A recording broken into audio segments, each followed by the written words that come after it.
La République démocratique du Congo, avec l'arrivée du président Erdogan à RDC, quelles sont les retombées? Nous allons parler avec un professeur.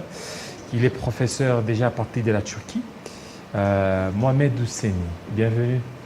Encore une fois de plus, merci beaucoup mon cher David. Voilà. Alors, quelles sont les retombées? On a vu le président turc, on a vu beaucoup de mobilisations. Vous en connaissez un peu plus sur la coopération turco-congolaise.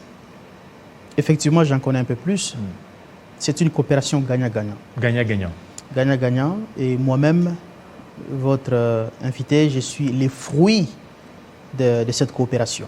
Parce que si d'autres pourront projeter cela dans l'avenir, mais déjà il faut signaler que la coopération turco-congolaise, c'est une coopération qui date depuis le premier jour de l'accession de notre pays à l'indépendance, parce que la Turquie est parmi les premiers pays du monde qui ont pu installer leurs ambassades ici en République démocratique du Congo, déjà en 1961. Et moi-même, comme je viens de vous dire, j'étais bénéficiaire de la bourse du gouvernement turc qui m'avait permis de me rendre en Turquie, d'aller faire mes études d'abord de master en droit, puis mes études de doctorat aussi en droit. Et aujourd'hui, j'ai terminé mes études. Je suis aussi enseignant dans des universités de Turquie, en Chypre, ici même chez nous. Donc, je suis moi-même le fruit par excellence de cette coopération qui se porte bien. Alors, c'est quoi la particularité de cette coopération avec d'autres États comme la Chine, les États-Unis? La particularité, bon, je pense que je viens de vous dire que la particularité, d'abord, c'est un partenariat gagnant-gagnant. Je ne vais pas ici parler de la coopération entre la République démocratique du Congo et d'autres pays, parce que ce n'est pas ça le sujet du jour. Mais je sais que la Turquie, aujourd'hui, est parmi les 5 pays qui coopèrent avec la République démocratique du Congo Est dans tous les secteurs, que ce soit dans le secteur de l'éducation, où aujourd'hui il y a des milliers et des milliers de jeunes Congolais qui poursuivent leurs études en Turquie, non seulement grâce à la bourse du gouvernement turc, mais aussi grâce aux bourses aussi des associations philanthropiques de la Turquie. Il y a aussi dans le domaine commercial, aujourd'hui je pense que près de la moitié de la population congolaise s'habille avec le bien venant de la Turquie. Donc les échanges commerciaux entre la Turquie et la République démocratique du Congo sont en constante croissance depuis presque 10 ans. Et aujourd'hui, nous nous félicitons avec cette intensification de la coopération que nous sommes en train de constater entre le président de la République démocratique du Congo, le président Tshisekedi, et son homologue turc, le président Recep Tayyip Erdogan, qui vient visiter la République démocratique du Congo pour la toute première fois depuis son accession. Et qu'est-ce qu'il a animé? Depuis son accession, permettez-moi d'abord de le préciser, depuis son accession au pouvoir en 2002, c'est la première fois que le président turc, Recep Tayyip Erdogan, arrive sur le sol congolais. Et aussi, il faut que nous puissions aussi les signaler, c'est le président Félix Tshisekedi, qui est le président congolais à avoir visité la Turquie. Alors, la Turquie, c'est un pays qui a d'énormes potentialités, que ce soit dans les domaines de la défense, dans les domaines de la sécurité, dans les domaines de la technologie, dans les domaines de l'éducation, dans plusieurs secteurs. Et aussi, quand vous prenez aussi en compte toutes les potentialités qui sont nôtres ici en République démocratique du Congo, je pense que les perspectives sont bonnes. Et lorsque ces deux pays, déjà au regard des visions communes manifestées par les deux présidents, nous allons pouvoir travailler ensemble. Et je pense que nous, des gens comme nous, qui maîtrisons les pays, tous les deux pays, bien qu'étant congolais, mais pour avoir aussi vécu en Turquie, je pense que ça sera un partenariat gagnant-gagnant et ça va nous permettre vraiment de décoller pour les intérêts de nos deux peuples respectifs. Qu'est-ce que le président turc ici, parce que comparativement à d'autres pays où le chef de l'État a été, mais le président turc est venu, parce que d'ici là on attend encore le roi belge qui sera ici, qu'est-ce qu'il a beaucoup plus attiré vers la RDC? Le président turc, il faut le mentionner qu'il est venu d'abord, c'est sur base de sa promesse qu'il avait donnée lors des 2 premières visites du président Tshisekedi. D'abord Ankara, la visite officielle du mois d'août dernier, et puis ici en décembre, lorsque le président Tshisekedi s'est encore rendu au sommet turco-afrique. Et le président turc avait formellement promis à son homologue congolais qu'il va aussi visiter la RDC. Et en plus, le président turc n'est pas venu me bredouiller. Lorsque le président Tshisekedi était d'abord en Ankara et en Turquie, plusieurs accords de coopération ont été conclus. Plusieurs contrats d'investissement ont été conclus. Et aujourd'hui encore, hier, s'il faut que je puisse parler de la visite du président Erdogan, plusieurs autres accords ont été conclus, soit dans les domaines de la défense, dans les domaines du transport et dans plusieurs secteurs.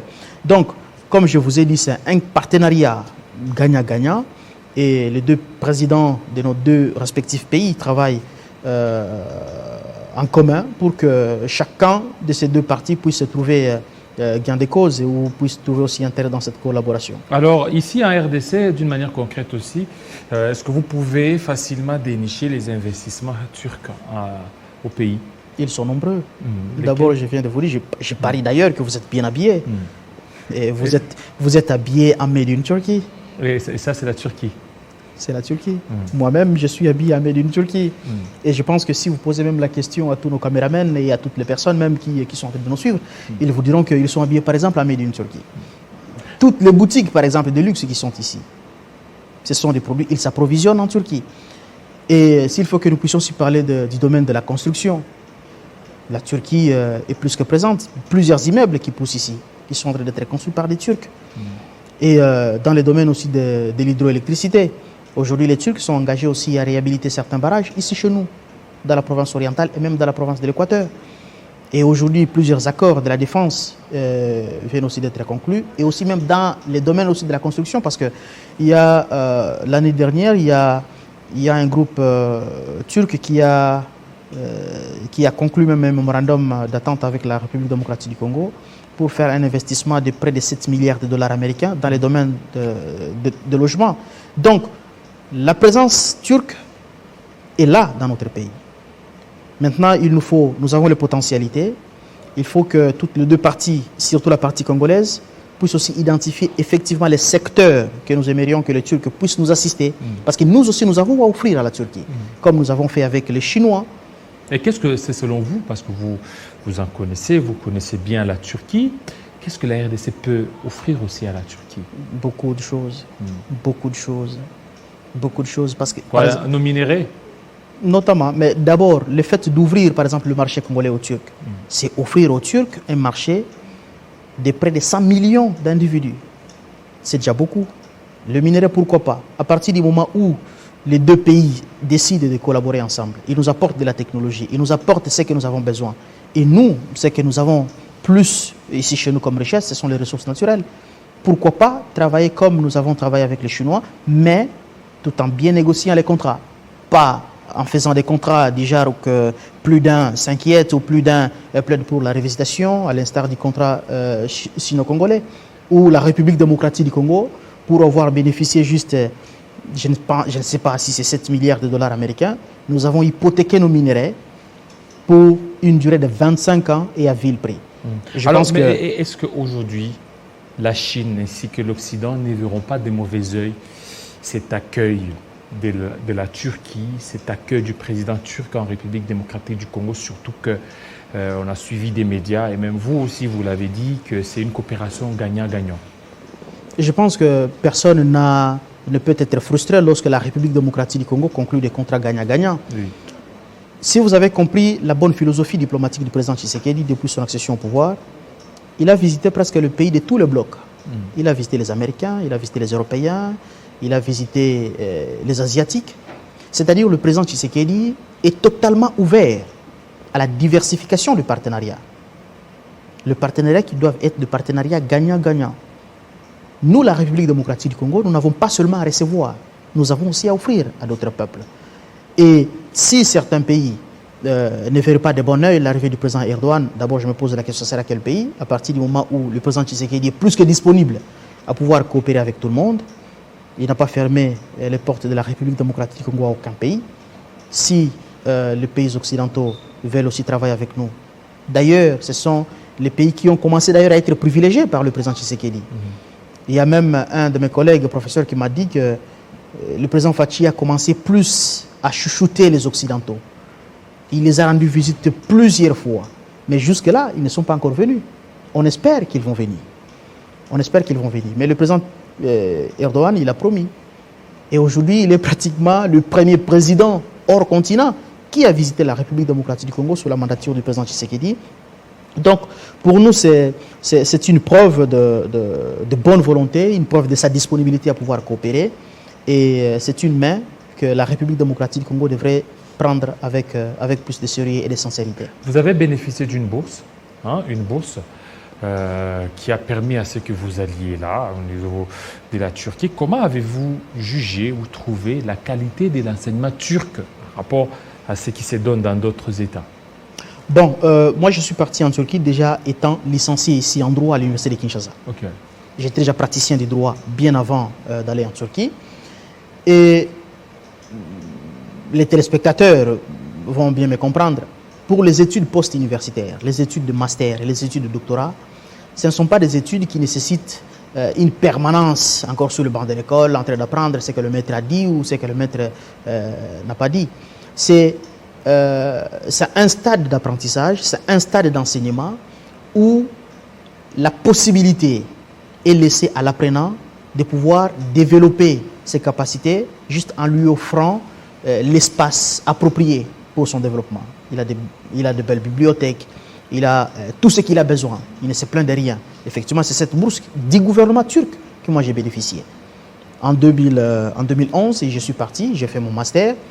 Et comme je viens de vous dire, les études de master, ce ne sont pas comme les études au niveau des licences ou comme au niveau des graduats, où vous êtes plus que permanent sur le banc de l'université. Donc, vous étudiez, après, vous avez toute la possibilité de faire vos recherches suivant un sujet de dissertation et vous travaillez sur base de ça, vous terminez vos études de master et aussi c'est la même chose pour les études doctorales. Mais je pense globalement que la Turquie, c'est au standard européen. La Turquie, c'est au standard européen, bien qu'eux, ils appliquent le système LMD qui n'est pas encore d'application ici chez nous. Mais les niveaux est très avancé en Turquie. Très avancé. Mais 6 mois, par exemple. 6 mois, par exemple, j'aurais un conseil, par exemple, à donner à notre pays, c'est que les enfants que nous devons envoyer dans des pays, surtout dans des pays émergents, comme la Turquie, comme la Chine, comme le Brésil, comme l'Afrique du Sud, comme la Russie, pour que nous puissions aussi avoir un autre vent dans notre pays. Il faut que nous puissions plus envoyer des étudiants, de jeunes Congolais, dans des domaines techniques. C'est comme la construction, comme les numériques, comme la géologie, comme bref, les filières techniques. Et d'ailleurs, pour ces domaines-là, la Turquie est plus qu'avancée. Plus qu'avancée. Il y a des grandes universités. Aujourd'hui, vous avez dit que je suis le premier Congolais consacré docteur en droit en Turquie.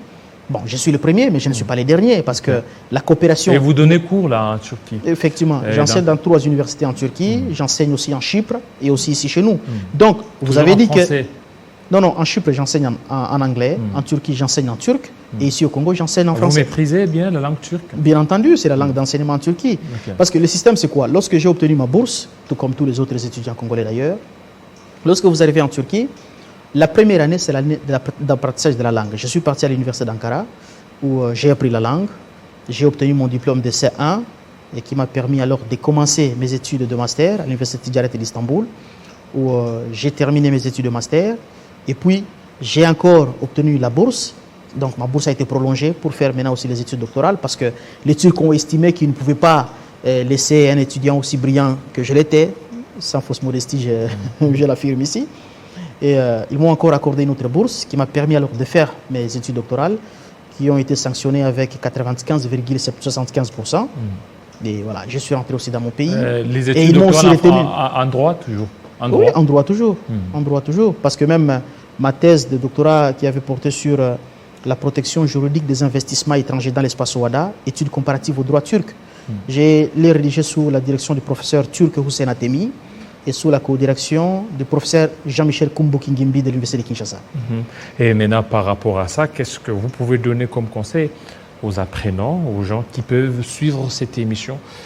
Est-ce que c'est une bonne opportunité d'aller étudier en Turquie? Bon, mon conseil est compartimenté à 2. D'abord aux dirigeants congolais, puis au peuple congolais de manière générale. Aux dirigeants congolais, c'est que nous devons saisir cette opportunité de la coopération avec la Turquie. Nous devons accompagner le président de la République, Félix Tshisekedi, dans sa vision de la diversification des partenariats. Certes, nous avons des partenaires stratégiques, nous avons des partenaires traditionnels, on n'en disconvient pas, mais nous devons diversifier. Nous avons fait l'expérience durant 60 ans et nous savons notre bilan. Et il est temps que nous puissions aussi voir ailleurs tout en préservant les acquis. Mais nous devons les diversifier. Et c'est là, il nous faut de bonnes études. Il nous faut de bonnes ressources. Ces ressources doivent être des ressources humaines, des ressources matérielles, financières et consorts. Même la vision, par exemple, de l'éducation, parce que l'éducation, c'est la base. Lorsque nous avons été reçus par le président turc, aujourd'hui j'ai conduit une délégation des anciens étudiants congolais de la Turquie, nous avons remis notre tableau symbolique au président turc, en présence du président Félix Tshisekedi et de certains membres du gouvernement turc, où le pilier de la coopération, nous avons estimé que le pilier de la coopération entre la Turquie et la République démocratique du Congo doivent être la science, la connaissance, les savoirs et le patriotisme. Parce que s'il faut voir combien le peuple turc aime leur pays, et si et seulement si le peuple congolais arriverait aussi à dupliquer ce degré de patriotisme et de civisme du peuple turc, je pense que ça va aussi nous aider à pouvoir progresser. Au peuple congolais de manière générale, surtout aux jeunes congolais qui aspirent aujourd'hui à poursuivre aussi leurs études à l'étranger, comme moi je l'ai fait, c'est à mettre du sérieux. À mettre du sérieux. Parce qu'aujourd'hui, la problématique de la migration estudiantine, plusieurs jeunes Congolais ou Africains qui ont perdu espoir dans les continents au regard de tout ce que nous connaissons, ils préfèrent jusqu'à aller même se jeter dans la mer Méditerranée. Et aujourd'hui, la mer Méditerranée est devenue pratiquement le grand cimetière des Africains. Mais lorsque vous bénéficiez par exemple de la bourse du gouvernement turc, elle était ouverte jusqu'avant-hier, où pendant un mois, les jeunes Congolais aussi étaient en train d'appliquer. Et on espère que lorsque les jeunes Congolais vont partir là-bas, ils vont y mettre du sérieux comme nous et certains d'autres collègues ont mis du sérieux. Et aujourd'hui, il y a plusieurs diplômés turcs, plusieurs diplômés congolais des universités turques, bien que moi je suis le premier professeur, mais la coopération est en train de se poursuivre. Il y aura encore d'autres. Et d'ailleurs, il y a même, j'ai appris la semaine passée, il y a encore un autre Congolais, mon ami Ricardo, qui vient de terminer aussi son doctorat à l'Université technique d'Istanbul, au campus d'Ayaza. Il y a aussi un autre Congolais, Valérie, qui a aussi terminé son doctorat aussi à Kayseri. Donc, la marche continue. Il faudra que nous puissions y mettre du sérieux. Il faudra que nous puissions mettre la responsabilité pour que nous puissions aussi tirer notre part de bénéfices dans cette coopération. Voilà, merci beaucoup. Espérons que cela est entendu, et surtout à nos décideurs et aussi à tous les jeunes apprenants qui voudraient certainement se lancer dans cette coopération ou dans cette aventure turque. Merci à vous. C'est moi qui vous remercie encore une fois de plus, mon cher David Kilolo. Voilà. Merci à vous, fidèles téléspectateurs. Restez branchés sur Télé 50. À très bientôt.